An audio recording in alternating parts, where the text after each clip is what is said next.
মানুষের সবচেয়ে বড় ভুলগুলোর একটি হলো এই বিশ্বাস করা যে তারা যে জীবন কাটাচ্ছে সেটাকে তারা পুরোপুরি বুঝতে পারে। পদোন্নতি মানেই সাফল্য, প্রত্যাখ্যান মানেই ব্যর্থতা, একটি বন্ধ দরজা মানেই শেষ। কিন্তু জীবন তার আসল অর্থ খুব কমই সেই মুহূর্তেই বুঝতে দেয়।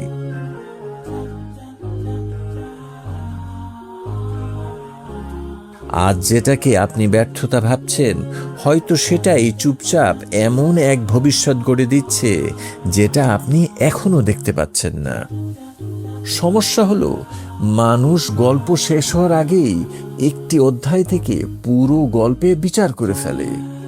আমরা ঝড় দেখি, কিন্তু ঝড় আমাদেরকে কোথায় নিয়ে যাচ্ছে তা দেখি না। আমরা ক্ষতি দেখি, কিন্তু ভবিষ্যতে সেই ক্ষতি আমাদেরকে কি থেকে রক্ষা করবে সেটা বুঝতে পারি না। আমরা প্রত্যাখ্যান দেখি, কিন্তু সেই প্রত্যাখ্যান কোন নতুন দরজা খুলে দিবে তা জানি না। এই সত্যটি খুব সুন্দরভাবে ফুটে উঠেছে ওয়াল্ট ডিজনির জীবনে।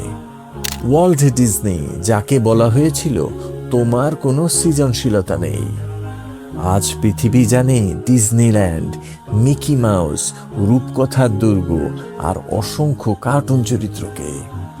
কিন্তু একসময় ওয়াল্ট ডিজনি ছিলেন একজন সংগ্রামী তরুণ, যিনি নিজের জীবনের পথ খুঁজছিলেন। আর আশ্চর্যের বিষয় হলো, পৃথিবী তাকে প্রথমে বলেছিল, না, তোমার কল্পনা শক্তি নেই, তুমি যথেষ্ট সৃজনশীল নও। তিনি একটি সংবাদপত্রে কাজ করতেন। একদিন সম্পাদক তাকে চাকরি থেকে বের করে দিল, কারণ সম্পাদকের মতে ডিজনির মৌলিক চিন্তা ও নতুন আইডিয়ার অভাব ছিল। একবার ভেবে দেখুন, যে মানুষটি পরে পৃথিবীর অন্যতম কল্পনাপ্রবণ বিনোদন সাম্রাজ্য গড়ে তুলবেন, যিনি কোটি কোটি শিশুর কল্পনার জগৎ তৈরি করবেন, তাকে একসময় বলা হয়েছিল যে তার কল্পনা শক্তিই নেই। জীবন কখনো কখনো সত্যিই বিস্ময়কর, কিন্তু চাকরি হারানো ছিল কেবলই শুরু। পরে ডিজনি একটি ছোট অ্যানিমেশন কোম্পানি শুরু করলেন। সেটিও ব্যর্থ হলো, তিনি দেউলিয়া হয়ে যান। একসময় তার কাছে এত কম টাকা ছিল যে খাবার আর বাড়ি ভাড়ার টাকাও জোগাড় করা কঠিন হয়ে পড়েছিল।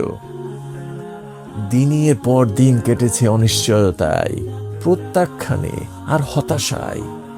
এমন অবস্থায় অনেক মানুষই হয়তো হার মেনে নিত, কারণ যখন ব্যর্থতা বারবার ফিরে আসে, তখন তা মনের ভেতর বিপজ্জনক কিছু কথা বলতে শুরু করে। হয়তো তারা তোমার সম্পর্কে ঠিকই বলছে, কিন্তু ওয়াল্ট ডিজনি বিশ্বাস করতে অস্বীকার করেন যে তার বর্তমান অবস্থা তার চূড়ান্ত পরিচয়। পৃথিবী যেখানে ব্যর্থতা দেখছিল, তিনি সেখানে সম্ভাবনা দেখছিলেন। অন্যরা যেখানে বন্ধ দরজা দেখছিলেন, তিনি নতুন দরজা আঁকছিলেন। আর ধীরে ধীরে অধ্যবসায়, ঝুঁকি নেওয়ার সাহস এবং নিরলস প্রচেষ্টার মাধ্যমে সৃজনশীল নয় বলে প্রত্যাখ্যাত সেই মানুষটি মানব ইতিহাসের অন্যতম কল্পনাপ্রবণ বিনোদন সাম্রাজ্য গড়ে তোলেন। আজ কোটি কোটি মানুষ তার সৃষ্টি করা জাদুময় জগতের সঙ্গে বড় হয়।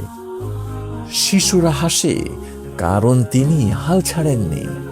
পরিবারগুলো স্মৃতি তৈরি করে, কারণ তিনি প্রত্যাখ্যানের পরেও এগিয়ে গিয়েছিলেন। আর অসংখ্য স্বপ্ন বাস্তব হয়েছে, যেগুলো একসময় শুধু তার কল্পনার মধ্যেই ছিল। হয়তো জীবনের অন্যতম বড় শিক্ষা এটাই, মানুষ আপনার সম্পর্কে ভুল হতে পারে, খুব ভুল। অনেক সময় সমাজ কোনো সম্ভাবনাকে চিনতে পারে না যখন সেটি এখনো গড়ে উঠছে। তাই সাময়িক ব্যর্থতা, প্রত্যাখ্যান অথবা সমালোচনাকে কখনোই আপনার ভবিষ্যতের চূড়ান্ত বিচারক হতে দেবেন না। কারণ স্বপ্নবাজরা কল্পনা করে, কিন্তু সফল মানুষরা এগিয়ে যেতে থাকে। ধৈর্যকে কেন জ্ঞানের অন্যতম বড় প্রকাশ বলা হয়? কারণ ধৈর্য জীবনকে সহজ করে দেয় বলে নয়, বরং ধৈর্য সময়কে সুযোগ দেয় এমন সত্য প্রকাশ করার যা বর্তমান মুহূর্তে দেখা যায় না। আজ যে প্রত্যাখ্যান আপনাকে কষ্ট দিচ্ছে, হয়তো সেটি একদিন আপনার জীবন বদলে দেবে। আজ যে ব্যর্থতা আপনাকে বিব্রত করছে, হয়তো সেটি এমন শিক্ষা দিচ্ছে যা সাফল্য কখনো দিতে পারত না। আজ যে ঘুরপথকে আপনি অপছন্দ করছেন, হয়তো সেটি আপনাকে এমন গন্তব্যে নিয়ে যাচ্ছে যা অন্য কোনো পথে কখনো খুঁজে পেতেন না। তাই নিজেকে পরাজিত বলে ঘোষণা করার আগে সতর্ক হন। একটি কঠিন অধ্যায় পুরো গল্প নয়, একটি বন্ধ দরজা যাত্রার শেষ নয়, একটি বাধা আপনার ভবিষ্যৎকে নির্ধারণ করে না।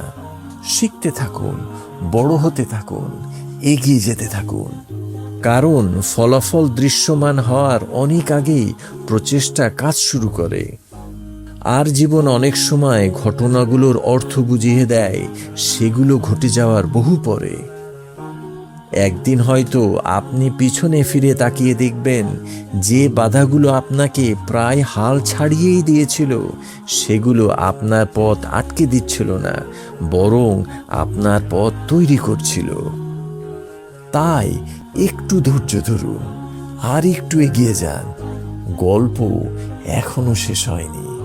আর জীবনের সবচেয়ে অসাধারণ অধ্যায়গুলোর অনেকগুলোই লেখা হয় তখন, যখন মানুষ সবকিছুর পরেও এগিয়ে যাওয়ার সাহস খুঁজে পায়।